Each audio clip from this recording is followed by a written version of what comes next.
কেবিনেটত আমি সিদ্ধান্ত ললো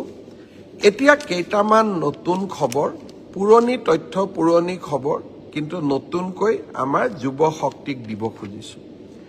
মুখ্যমন্ত্ৰীৰ আমাৰ সিএম ট্ৰিপলে আত্মনিৰ্ভৰ অসম আঁচনি মুখ্যমন্ত্ৰীৰ আত্মনিৰ্ভৰ অসম আঁচনি এই আঁচনিৰ জৰিয়তে প্ৰতিজন যুৱ ব্যৱসায়ী বা যুৱ উদ্যোগপতিক আমি 2 লাখ টকাকৈ আৰ্থিক সহায় আগবঢ়াম 25,000 যুৱকে 1 লাখ টকা লাভ কৰিলে অহা আগষ্ট মাহত আমি তেওঁলোকৰ ব্যৱসায় বা উদ্যোগ চাবলৈ যাম যিসকলে সফলতাৰে ব্যৱসায় কৰিছে সেপ্টেম্বৰ মাহত আমি তেওঁলোকক আৰু 1 লাখ টকা আগবঢ়াম যাতে আমি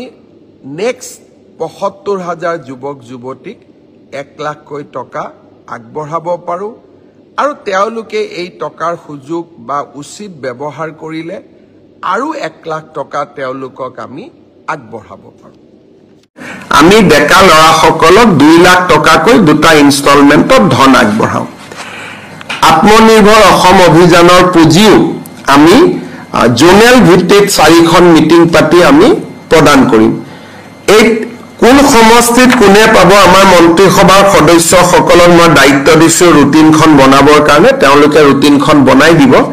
কিন্তু এই গোটেই আঁচনিখন ৰূপায়ণ কৰাৰ বাবে আজি কেবিনেটে 1450 কোটি টকা অনুমোদন কৰিছে যাতে মুখ্যমন্ত্ৰীৰ মহিলা উদ্যমিতা আঁচনি আৰু মুখ্যমন্ত্ৰীৰ আত্মনিৰ্ভৰ অসম অভিযান আমি ৰূপায়ণ কৰিব পাৰো 3000 কোটি টকা যোৱা বছৰে অনুমোদন দিয়া হৈছিল গতিকে